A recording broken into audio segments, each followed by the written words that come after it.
감사합니다. 오늘 성경을 좀 보겠습니다. 갈라디아서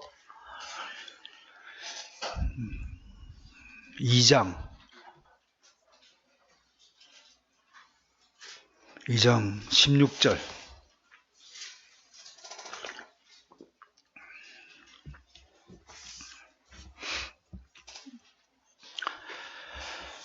함께 합니다. 사람이 의롭게 되는 것은 율법의 행위로 말미암음이 아니요 오직 예수 그리스도를 믿음으로 말미암는 줄 알므로 우리도 그리스도 예수를 믿나니 이는 우리가 율법의 행위로서가 아니고 그리스도를 믿음으로써 의롭다함을 얻으려 함이라. 율법의 행위로서는 의롭다함을 얻을 육체가 없느니라.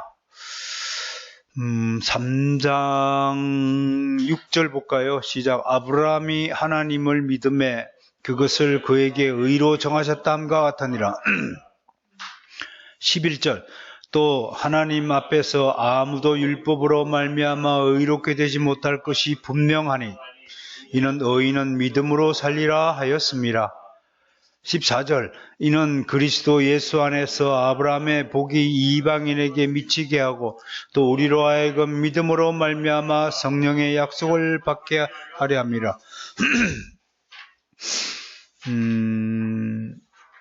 22절 시작. 그러나 성경이 모든 것을 죄 아래에 가두었으니 이는 예수 그리스도를 믿는 약속을 믿는 자들에게 주려 함이라.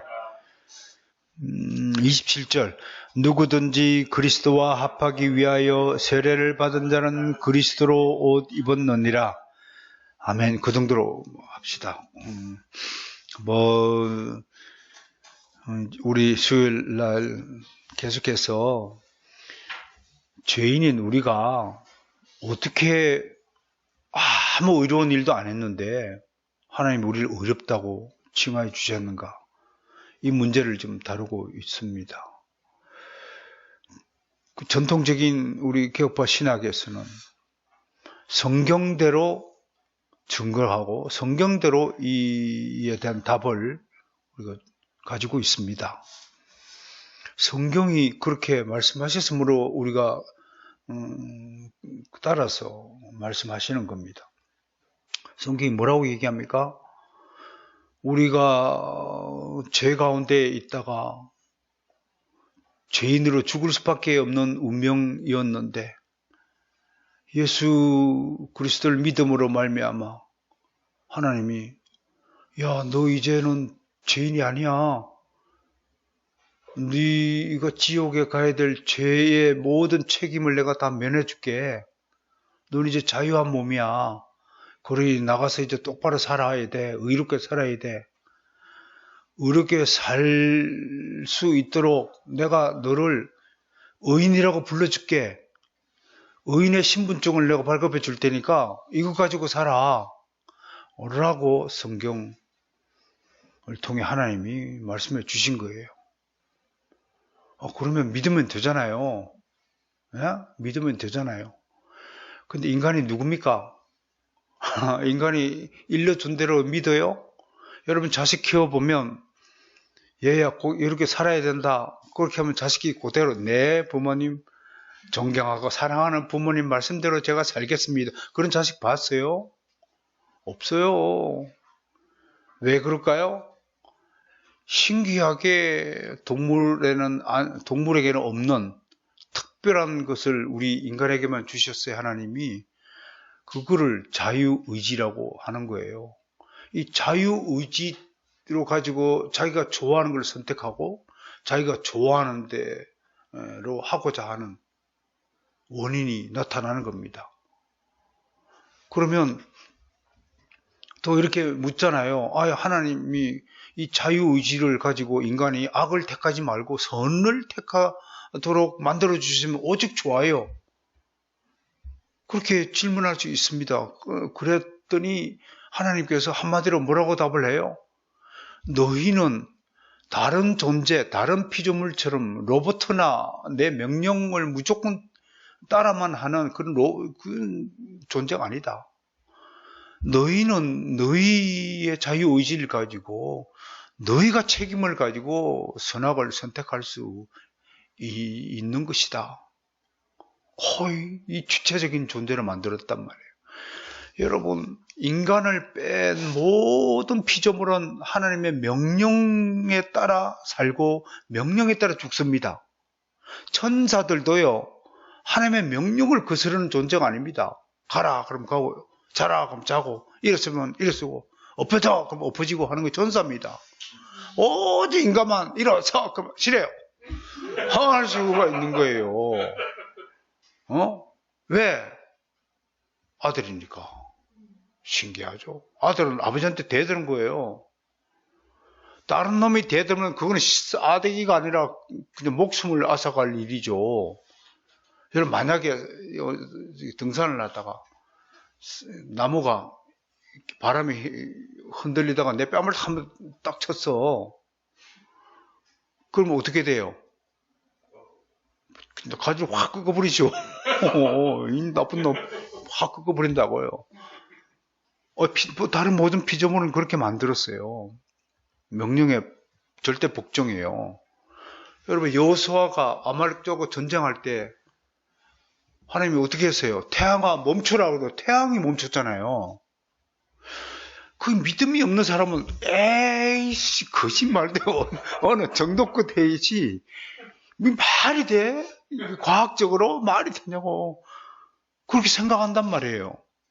근데 그건 하나님을 전혀 이해하지 못하는 거예요. 하나님은 태양 보고 없어져. 그럼 지금도 없어질 수 있는 분이 하나님이세요. 아니, 천지 우주 만물을 지으신 분이 우주 만물에 점 티끌만도 못한 태양 고까지가 하나 불어서 없앨 능력이 없단 말이에요. 완전하신 분이. 그렇잖아요. 모든 존재는 서라면 서고 가라면 가야 하는 명령의 불적중에 오직 인간만 하나님 마음대로도 안 되는 존재가 이거예요. 왜? 우리를 자기 형상으로 지었기 때문에 그렇단 말이에요. 그러니까요, 여기서 한번 이신칭의를 출발해 봐야 됩니다. 하나님이, 제가 이신칭의를 공부하면서 조용히 묵상을 해봅니다. 우리가 죄인이었던 우리가 어떻게 해서 의롭다고 칭함을 받게 되었을까? 그랬더니 오늘 갈라디아서도 읽었잖아요. 지난주 로마서 읽었잖아요. 뭐 기타 에베소서도 있어요. 에베소서 2장 8절 보세요. 에베소서 2장 8절 그 답이 갈앱입니다. 갈앱.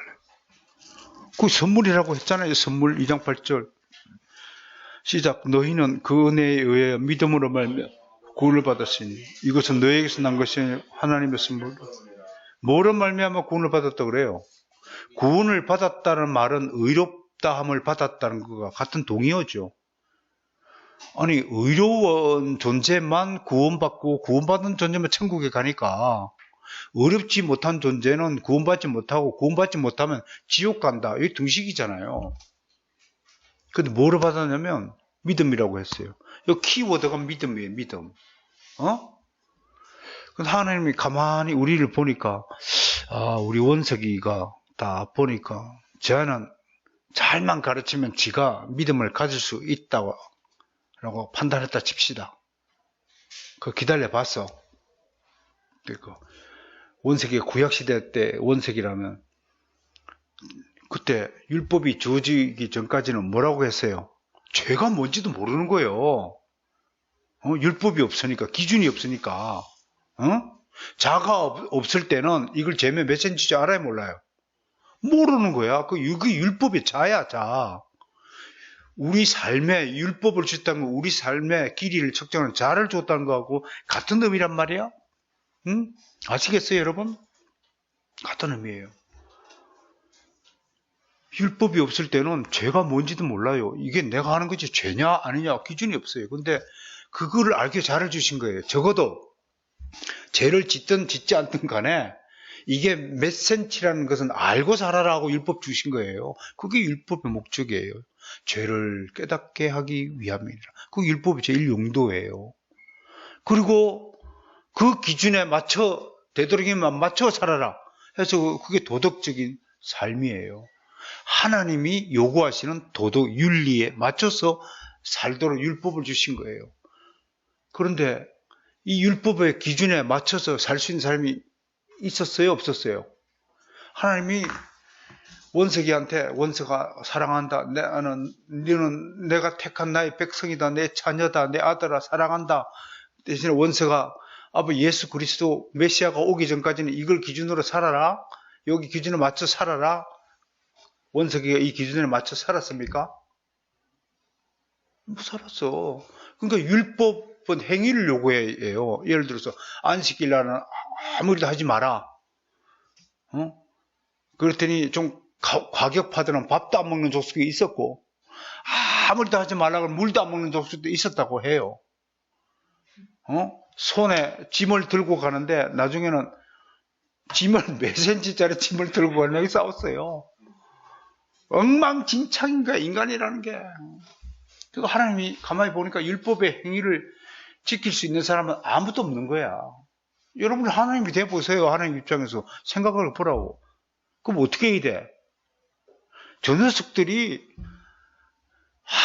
아무리 노력해도 탑을 쌓고 막 해서 하늘로 치키 세운다 해도 바벨탑 쌓는다 해도 하늘에 닿을 수 있어요, 없어요? 없는 거야. 그게 인간의 한계라는 거야. 하나님이 율법을 주신 목적이 여기서 드러나죠. 왜 율법을 주셨어요? 너희가 아무리 땅바닥에서 사다리 올려봐라 하늘에 도착하는가? 내가 하늘에서 사다리를 내려주기 전까지는 구원의 문을 열어서 구원의 통로를 다리를 있게 하기 전까지는 너희는 절대 하늘에 올라올 수 없어 이 사람들아. 그것이 구약시대 야곱의 사닥다리 꿈이요. 그 딱 계시해 주신 거예요. 야곱 보고 야곱아 네가 잔머리 굴려서 그렇게 형한테 팥죽 한 그릇 가지고 장작감 뺏어 먹고 외삼촌 속여가지고 확 갑보가 되고 막 어쩌고저쩌고 했다 치더라도 네가 아무리 머리를 굴러도 나의 지혜를 쫓아올 수 없다. 네가 아무리 의로운 일을 똑바른 일을 하더라도 그 의 갖고는 하늘에 올 수 없다. 그럼 어떻게 하늘에 가야 됩니까? 그 꿈속에 하늘 문이 열리더니 하늘에서 사닥다리를 하나님이 쫙 내려주니까 그곳을 천사들이 오르락 내리락 했다고 했잖아요. 그게 뭔 뜻입니까? 율법을 딱 줘놓고 원서가 율법대로 한번 살아보리. 예, 저는 뭐 율법대로 살 수 있습니다. 또 요짓을 하는 거야, 아들놈이. 이번에 시험 100점 맞으면 내가 자득자득해. 예! 자신을 큰 소리 빵빵 치고 시험 딱 성적한테 시험 점수 몇 점 받았니? 묻지 마세요. 프라이브시를 침범하지 마세요. 그게 우리야. 하나님이 대드는 거야. 왜? 우리 하나님의 자녀니까요. 그럼 어떻게 해야 돼요? 우리 같으면 이놈의 새끼가 어디서 애비한테 대드리면 확 그냥 나가! 그래야 될 텐데 하나님은 꼭 인내하시고 깨닫기를 원하시고 드디어 창세전에 다 계획해 두셨던 구원의 방책을 짜잔 하고 우리에게 손에 집어주신 거예요. 그 뭐예요? 예수 그리스도를 믿음으로 말미암아 구원에 이른다라는 비책을 탁 하신 거예요. 여기에 하나님의 기묘한 우리가 도저히 상상하지 못했던 심지어 저는 사탄 마귀도 이것은 예상하지 못했을 것이라고 보는 것이지요. 이 의를 우리에게 주시기 위해서 예수님이 엄청난 대가를 치르셨다는 겁니다. 하나님이 인간으로 오셔서 예수 그리스도가 되시어서 우리의 이 구원을 이루기 위해서 엄청난 대가를 치르셨다는 겁니다. 그것을 우리는 신학적으로 그리스도의 완전한 순종이라 하고, 보세요. 죄인이 의인이 되기 위해서 여기서 예수 그리스도 하나님 예수 그리스도 오셔서 엄청난 대가를 치르셨다. 그것을 우리 신학적으로 완전한 순종이다. 완전한 순종이다. 완전한 순종은 지난주에 능동적 순종, 수동적 순종 얘기했죠? 능동적 순종은 공생의 고난의 삶을 이야기하고, 이거는 십자가상의 형벌을 이야기한다. 고난의 삶을 통해서 율법을 요구를 다 성취시켰다. 그래서 의를 획득했다. 이 의가 하나님의 의다. 이 하나님의 획득한 의를 의인에게 전가시켰다. 주입시켰다. 전가시켰다. 그래서 우리가 의인이 되었다라고 좀 설명하는 거예요. 근데 이 전가된 의를 받기 위해서 이 죄인에게 뭐가 주어졌어요? 하나님이. 사전에 죄인이 하나님의 의를 받기 위해서 뭔가 그릇이 있어야 되잖아요. 그 그릇이 뭐예요? 믿음이에요. 그 믿음이 뭐라고 해요? 하나님 은혜의 선물이다 라고 그 방금 읽은 에베소서 2장 8절에서 그렇게 얘기해요. 이야, 그러고 보니 우리 하나님은 죄인인 나를 의인으로 만들기 위해서 창세된 나를 택하시고 그게 유명한 예정이에요. 창세전에 택하시고 때에 맞춰서 불러주시고 거듭나게 하시고 회심케 하시고 그래 믿음을 주셔서 의롭다고 칭하여 주신 이 모든 과정을 작정하신 거예요. 여러분, 나 하나 의인으로 만들기 위해서, 의인으로 만들었던 것은 구원받은 백성이 되게 하기 위해서라. 그 말과 동의어잖아요. 동의어. 나 한 사람을 지옥 가지 않고 천국에 데려가기 위해서 하나님은 영원 전부터 이 어마어마한 일을 계획하시고 나한테 의를 전가시켰어.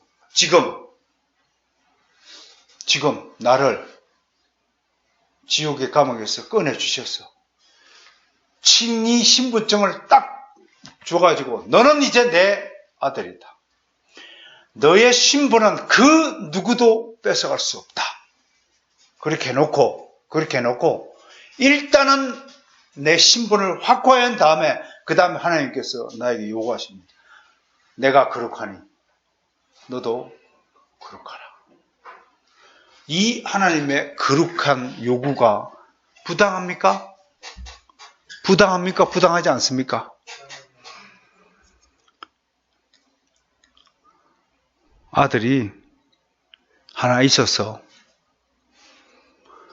공부 좀 하라고 얘기를 하면 자식놈이 알아서 예, 알겠습니다. 공부하는 자식 거의 없어요.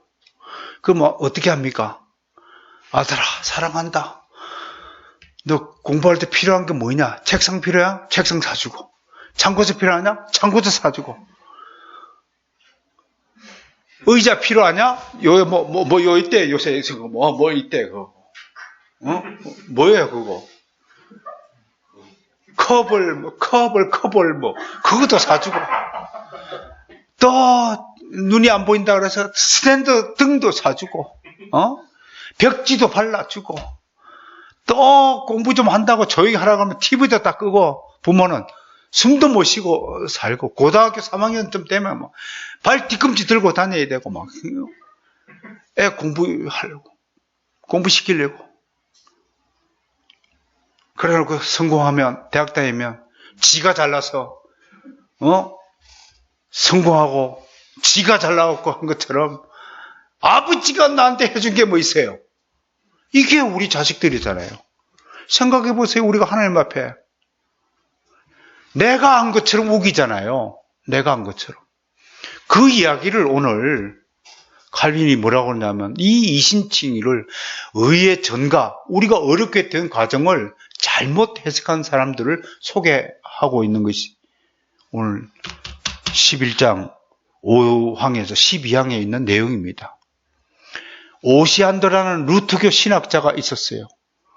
이분은 성경은 분명히 내가 칠판에 적은 대로 이렇게 이야기해요. 이게 우리가 어렵게 되는 과정이에요. 근데 오시안드 같은 이렇게 의의 전가를 잘못 해석하는 사람들이 우리 교회사에서 수두룩해요. 오시안드 이외에 역사상에서 어떤 인물이신지 살펴보겠지만, 칼빈이 살았을 당시에 이 루터파 신학자는 뭐라고 했냐면, 우리에게 믿음이 있어가지고 그걸 믿음으로 어렵게 되는 것이 아니고, 본래 하나님이 모든 인간이 태어나면서 하나님이 주신 본질적 의가 있다. 이 본질적 의가 죄로 말미암아 가려져 있다가 죄를 하나님이 사해 주시니까 그때 깨어나서 스스로 의롭게 되게 되었다라고 주장하는 것이 이런 오시안드의 주장입니다. 그 얘기를 길게 지금 설명하는데 보십시오. 한번 나눠준 페이퍼 있죠? 페이퍼를 같이 보겠습니다. 5항에 오시안드의 본질적 의라고 그랬습니다. 그는 그리스도와 우리를 하나라고 주장하며 하나님의 본질을 사람 속에 주입함으로, 하나님의 본질을 사람 속에 주입함으로 그랬어요. 심지어 아담이 하나님의 형상으로 만들어진 것은 그리스도께서 아담이 타락하기 이전에 이미 인간성의 원형으로 예정되었기 때문이라고 주장했다. 그러나 하나님의 본질과 속성이 우리 안에 입력되었다고 하는 것은 잘못된 것이다. 입력됐다고 얘기한 거예요. 6항 보세요. 죄 용서와 중생을 혼동하고 있는 것입니다. 오시안드의 문제점이 뭐냐? 첫째, 중생의 선물과 값없이 의롭다 하심을 같은 것으로 혼동한 것이다. 두 번째, 구원을 성화로부터 출발한 것이다. 사람이 거룩하니까 구원해 줬다는 거예요. 그 얘기는 뭐예요? 행위구원이에요, 행위구원. 셋째, 사죄, 죄 용서는 칭의의 기체임에도 그에 뒤따르는 부차진 것을 보았다. 여러분, 죄를 사해 주지 않고 어떻게 우리가 어렵다고 합니까? 거듭나지 않고 아는 사람에게 어렵게 어렵다고 합니까? 믿음을 받지 못한 사람을 어떻게 의롭다고 말합니까? 의롭다함을 받은 사람이 거룩하게 사는 것하고, 네가 거룩하게 살았으니 네가 하나님이 주신 본질적 의가 깨어나서 거룩한 삶과 동시에 깨어나서 네가 의로운 존재가 되었다라고 하는 주장, 완전히 정반대입니다. 이게 오늘날 성화론자들이 주장하는 겁니다. 그래서 최초 칭의와 최종 성화, 최종 칭의 이렇게 두 개로 나눠가지고, 최초로는 거룩하게 네가 살았으므로 하나님을 찾았으므로 너를 의롭다고 칭해 줬고, 그것이 평생 동안 네가 거룩하게 살면 최종적으로도 네가 천국 가는데 문제가 없을 것이다. 그리고 우리 개혁주의는 뭐라고 그래요? 최초로 한번 어렵다고 받았으면 그 가지 어려움을 상실하지 않는 것이다. 그렇게 주장한단 말이에요. 근데 그게 말이나 됩니까? 그러면은 예수 믿고도 또 죄를 짓는 사람들도 다 천국 데려가야 됩니까? 라고 반대론을 펼치는 사람들에게 우리가 뭐라고 대답을 해야 됩니까? 아니, 여보, 성경에 그렇게 되어 있는데 왜 자꾸 딴소리를 합니까? 그럼 당신은 성경대로 믿지 않는 사람이지 않습니까? 저는 성경에 있는 것들 중에 성경이 다 옳다고는 생각지 않습니다. 라고 대답을 해요. 그럼 우리는 뭐라고 얘기합니까? 그럼 당신이 예수를 믿는 사람이 아니라고 얘기해야 되잖아요. 예수를 믿는다고 하면서 하나님의 말씀이시고 그 예수님의 말씀인 성경을 믿지 않는다. 그거 어불성설이지. 당신 나는 믿으면서 내가 한 말은 안 믿는 거라면 그 사람을 어떻게 믿습니까? 그거 옳다고 얘기할 수 있겠습니까? 바로 이와 같은 것이다 를 한마디로 얘기하는 거예요.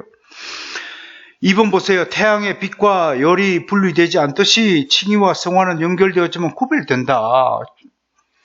같은 것이지만요, 칭의는 법적인 신분증 발급해 주는 거예요. 너는 이제 의인이다. 신분증이에요. 그렇게 해서 거룩하게 살기를 우리에게 요구하시는 것이 성화의 삶이고, 그 성화의 삶마저도 우리 힘으로 거룩해지는 것이 아니라 우리 안에 함께 계시는 성령님께서 조력하여 주셔서 우리를 계속 악의 길로 가는 것을 막아주시고, 알게 모르게. 그렇게 해서 거짓말 10개 하는 놈이 1년 뒤에 거짓말 5개로 줄이고, 점점 거룩해져서, 그거 성화예요. 거룩해져 가는 과정을 끝내는 예수 그리스도의 재림과 함께 호련히 변화를 받아. 그게 뭐예요? 완전히 그때 온전한 존재로, 죄 없는 무험한 존재로 우리가 하나님께 가서 하나님과 어울려 사는 겁니다. 그것이 성경이 말하는 거니까 우리가 다른 이야기를 믿어서는 아니 되잖아요. 그런데 계속해서 나는 정말 궁금해요. 왜 이분들은 성경을 하나님 말씀으로 믿지 않을까? 왜 성경을 있는 그대로 받아들이지 못할까? 그 얘기 뭘까요? 그게 불순종하는 자녀들의 습성이라는 겁니다. 여러분, 효자와 불효자의 차이가 뭡니까? 효자는요, 어찌됐든 간에 끝에 가서는 말을 듣습니다. 여러분, 청개구리 우화 있죠? 청개구리. 거꾸로 순종을 하잖아요. 들어야 될 말은 안 듣고, 듣지 말아야 될 들어가지고 아버지 부모 산소를 진짜로 내과에 만들어갖고 다 떨어지게 만드는. 거꾸로 간단 말이에요. 자식놈이 공부하라 그럴 때는 공부 안 하고 맨 딴짓만 하다가 다 커가지고 공부를 전혀 할 수 없는 상황에서 공부한다고도 참 골치 아프다. 그 7장 보세요. 오시안들은 믿음 자체가 우리를 의롭다 힘이 없다. 그러니까 계속 이분은 뭐예요? 이분이 생각하는 믿음은 뭔가요? 자기가 노력해서 얻은 믿음을 자꾸 얘기하니까 자기가 보더라도 자기가 가진 믿음 갖고는 의로워질 가능성이 없다고 하는 거예요. 하나님이 주시는 은혜의 선물로서 믿음, 에베소서 2장 8절에서 분명히 하나님께서 그렇게 말씀하셨음에도 불구하고 이를 부정하는 것은 성경 하나님의 말씀으로 받아들이지 않는 자일 수밖에 없다고 하는 것입니다. 참 신기하다. 8장 보세요. 그리스도의 신성과 우리의 의, 오시안들은 여호와가 우리의 의가 되신다는 예레미야의 예언에 근거하여 그리스도의 신적 본질로 말미암아 우리가 의롭게 된다는 자신의 주장을 되풀이한다. 그러면 여기 물어봐야 됩니다. 원래 그리스도의 신적 본질을 우리가 가지고 있다가 태어났는데 그 기능이 좀 없었다가 그리스도로 말미암아 다시 되살아나서 그것 때문에 이렇게 됐다고 그러면 굳이 그리스도가 인간의 모습을 와가지고 시험을 당하고 막 매질을 당하고 십자가에 그 고난을 할 필요가 있겠어요? 그냥 칼로 우리 가슴 찢어가지고 또 열어가지고 본질적 의 그거 스위치를 돌려갖고 깨어나게 하고 그냥 값있으면 됐을 걸 못담시 그렇게 3년 동안 인간으로 오셔가지고 뭐 애기로 태어나가지고 동정의 말에서 태어나고 복잡한 과정을 겪어가지고 했을까요? 하나님의 입장에서는 아까 얘기했잖아요. 원세계에 율법 줬는데 율법을 지킬 인간은 아무도 없으니까 하나님이 내려와서 본을 보여야 될 거 아니에요. 이 율법을 지킬 수 있는 유일한 존재는 바로 나다 라는 것을 우리에게 가르쳐 주셔야 되잖아요. 그런데 그런 과정 다 필요 없잖아요. 본질적 의 때문에 우리가 어렵게 된다고 하면 우리 안에 본질적 의를 끄집어내가지고 뭘 고쳐가지고 다시 집어넣어 준다든지 여러 방식이 있을 거 아니에요. 굳이 이 방식 동정녀 말해서 인간의 모습을 올 필요도 없고 요단강 가가지고 세례받을 필요도 없고 십자가 그 골고다 언덕에 십자가 지고 매질 당하면서 끌려 올라갈 것도 없고 십자가에 못 박혀 죽을 일도 없는 거죠. 이렇게 되면 그렇지 않습니까? 그런데 자꾸 이런데 엉뚱한 소리를 자꾸 한다 이겁니다. 구왕 보세요. 진리는 중보자의 일이다. 그리스도께서는 그의 인생에 따라 제사장 직무를 담당했다. 여러분 율법을 성취를 한 것은 그리스도의 신성입니까 인성입니까? 그 중에 인성이 담당한 겁니다. 왜? 사람으로서, 완전한 사람으로서 율법을 성취할 수 있다는 것을 우리에게 실증에 보이셔야 했잖아요. 아니, 어렸을 때, 제 아들 보고, 이제 높이뛰기 있어요. 높이뛰기를 애가 못 뛰어넘어요. 그러니까 아버지가, 야, 너 그것도 못 뛰어넘냐? 그때 아들이, 아버지를 뛰어넘을 수 있어요? 그래요. 내가, 근데 가볍게 생각하고 탁 걸려 넘어졌어, 내가. 우리 아들 뭐라 그럴게요? 지도 못 뛰어넘어서 나 못 뛰어넘는다고. 당장, 그게 우리잖아요, 우리가. 인간이라는 게 어떤 존재입니까? 자기 기준 딱 세워놓고, 또 오만 잣대를 다 판단 다 하고, 앉아있잖아요. 잔머리 굴리고. 그러니 아버지가 뭐예요? 아버지는 뛰어넘어야 될 거 아니에요. 아버지는 율법을 만족시키고, 율법의 요구를 다 성취해야 될 거 아니에요. 그 얘기를 하는 거란 말이에요, 지금요. 그 얘기를. 시편 보세요. 우리와 그리스도의 연합의 성격. 그리스도가 우리 안에 계시는 것은 뭐예요? 이걸 신비로운 연합이라고 부르는 거예요. 신비로운 연합. 영적인 유대. 그런데 오시안들은 자기의 주장인 본질적인 의에 동의하지 않는 사람들을 통틀어서 저빙교를 추종한 자들하고 몰아붙는데 오히려 우리를 성경에 있는 그대를 믿는 우리를 말해요. 상징주의자라고 하고 막 염세주의자라고 하고 무책임한 것이라고 하고 말해요. 그러면 하나님이 다 해주시면 니는 할 게 없네? 이런 식으로 몰아붙이는 작자들이 있단 말이에요. 11항도 오시안들은 이신칭의를 무시하고 값없이 의롭다함을 받는 것을 멸시한다.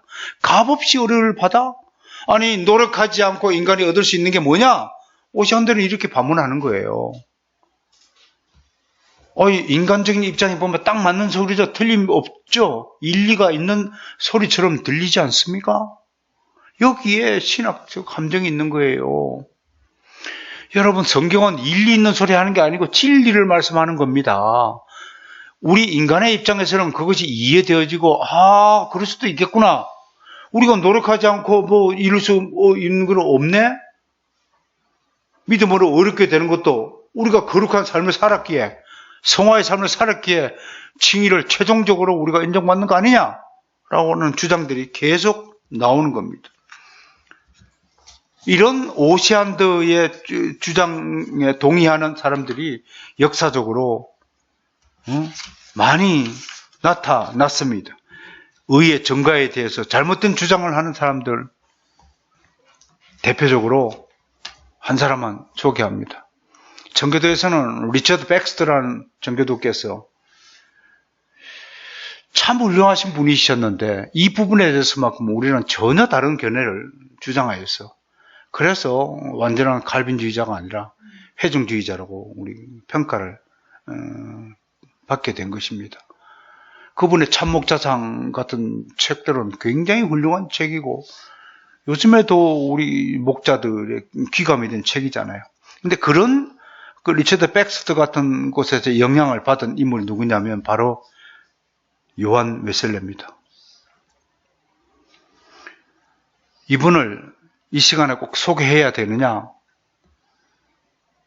고민도 해봤습니다만 잠시 소개하자면 왜 이런 분을 소개해야 되냐면 성경을 자기의 경험에 기준하여 해석을 하고자 하는 오류를 바로잡기 위함입니다.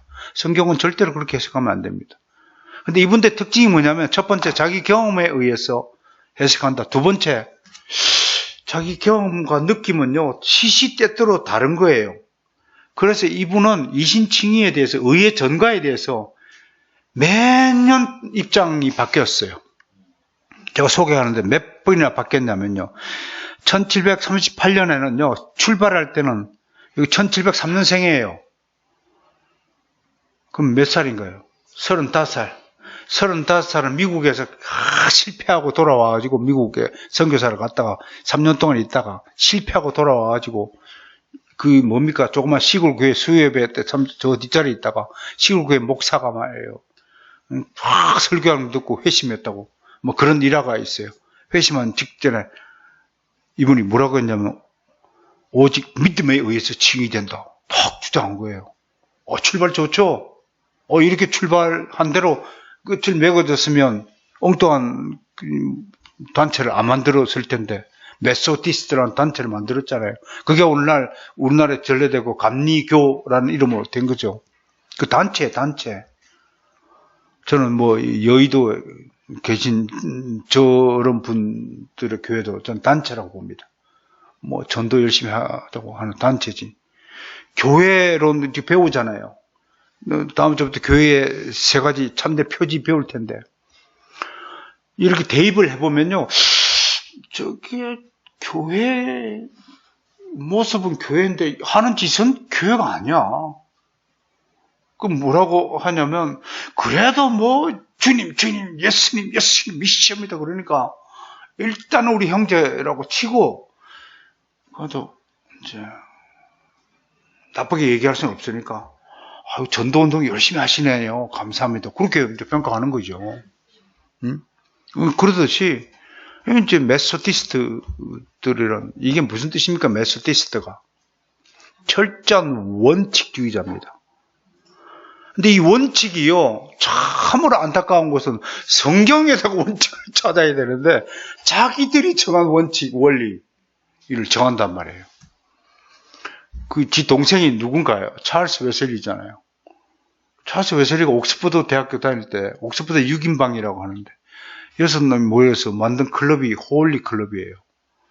그 규칙을 보면 지각을 하면 뭐 벌금을 내고 뭐 자기들이 정한 원칙이 있어. 그 메소디스트예요.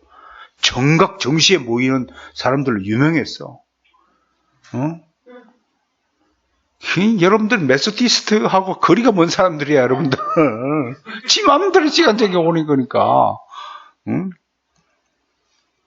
그러니까 그런 자기 원칙을 지키려 하니까 이게 바뀌는 거예요. 상황이 바뀌고 환경이 바뀌고 조건이 바뀌면 입장이 달라지는 거예요. 보세요. 1746년 7년 뒤인가요? 9년 뒤인가요? 8년 뒤네. 믿음이 현재와 최종 구원으로 귀결되는 칭의의 조건이다. 46년까지 괜찮았어요? 55년에 가갖고 갑자기 대중 야외 설교할 때 바울과 야고보 둘 다 믿음과 행위로 칭이 된다고 가르쳤으므로 믿음 한 가지로만 구원받는 것이 아니라 믿음과 행위가 결합되어야 구원받습니다, 여러분. 그렇게 설교했어요. 뭐예요 이게 이제? 행위 구원이 추가된 거예요. 이신칭의 구원론에다가 행위 구원이 추가된 거예요. 수호시 이해가 돼요 지금? 쏙쏙 잘 수호시 때문에 쉽게 지금 설명하는 거야. 그래.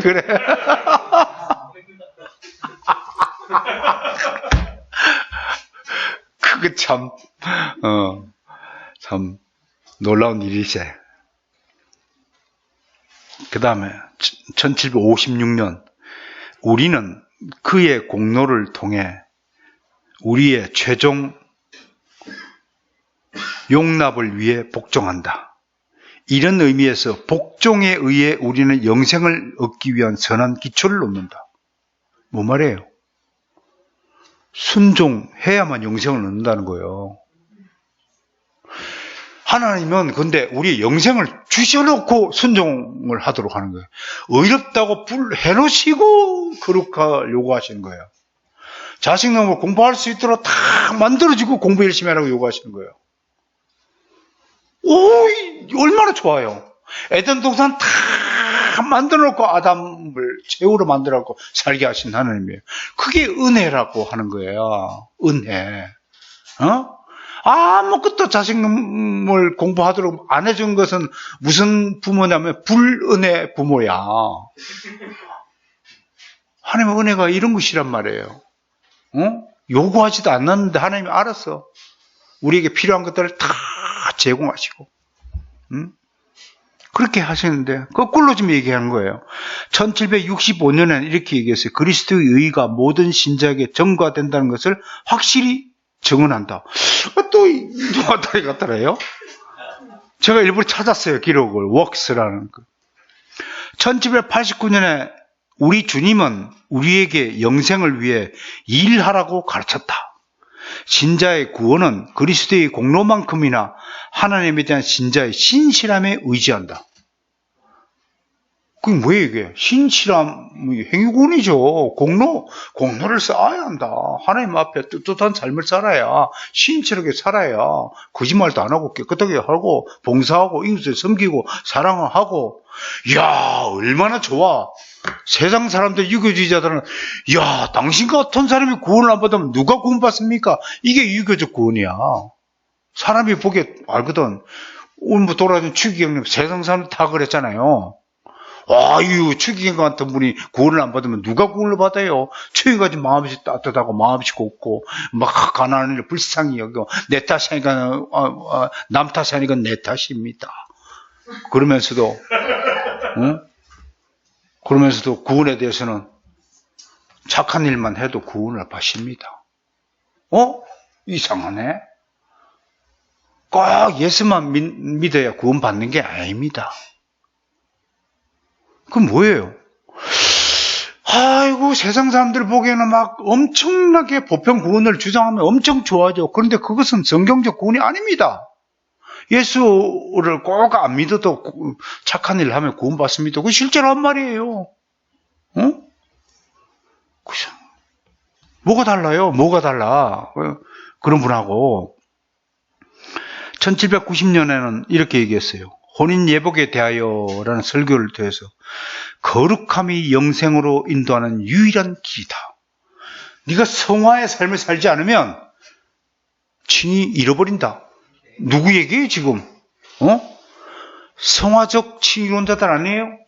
그것 때문에 2016년에 우리 신학회에서 들고 일어나가지고 이 털 기르고 괜히 거룩한 척하는 이상한 김 박사인가 하는 사람이 말해요. 야, 이거 수염 좀 깎고 삽시다. 밥 먹을 때 묻어가지고 배기도 싫더만은 그게 뭐 좋다고 수염을 끼고 다녀요. 물을 먹어도 이 다 묻고 이게 휴지를 닦아쌌고 휴지를 닦았는데도 그 휴지가 또 묻어가지고 남아요. 그게 뭐가 좋다고? 응? 거룩함이 영생으로 인도하는 유일한 길이라고? 예복은 성도들의 옳은 행실인 희고 깨끗한 세마포다. 옳은 행실이 구원의 징표라는 거예요. 구원의 조건이라고 얘기하는 거예요. 마지막에. 그러고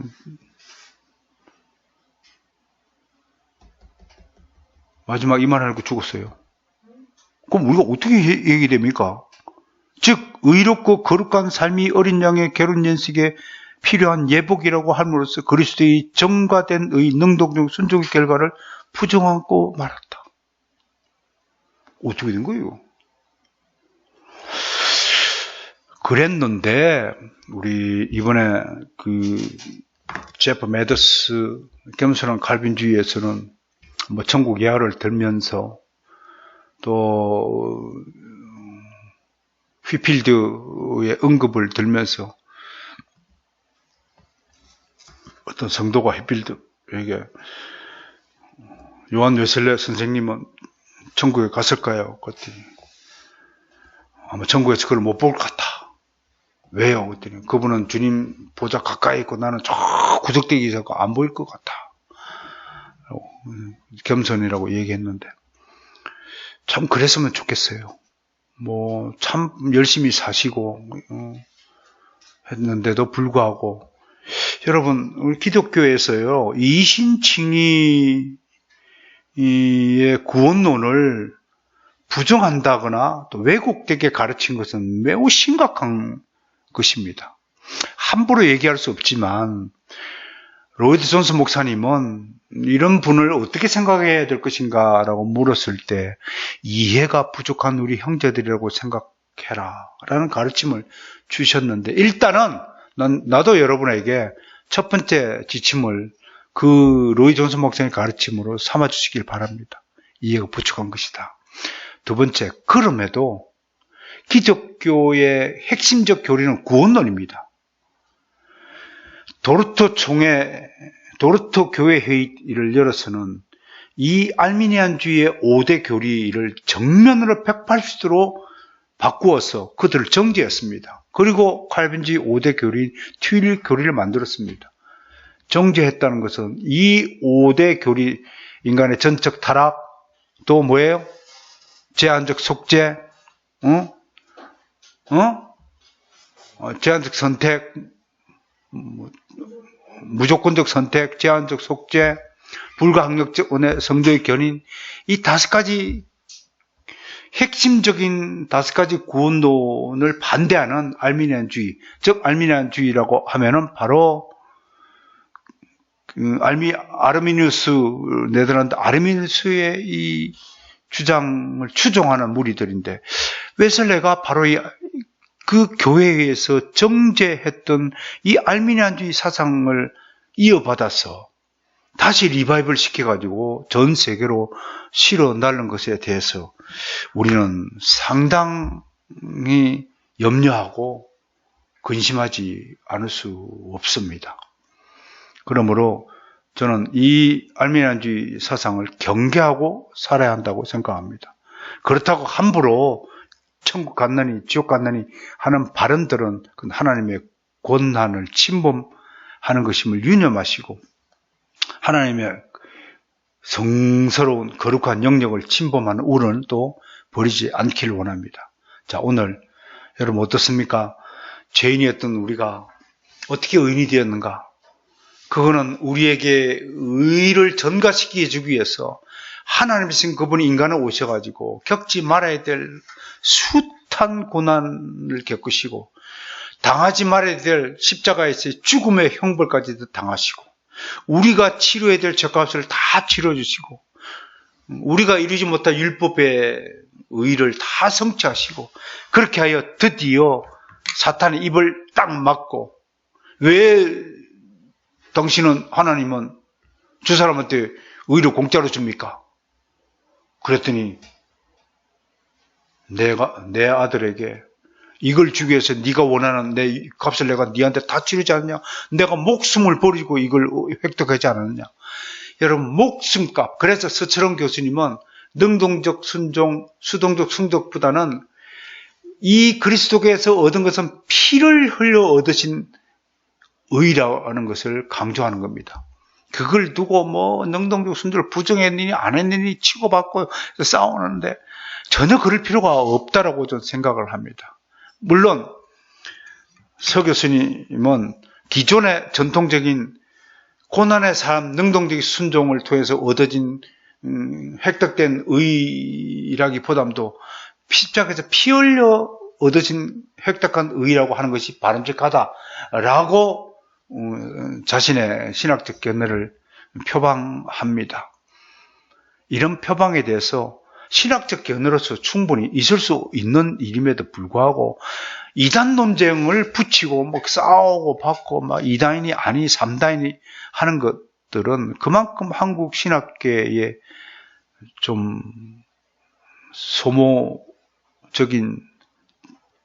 정쟁이 아니라 신학적 논쟁이다. 누구에게도 보탬이 되지 않는 것이다. 라는 것입니다.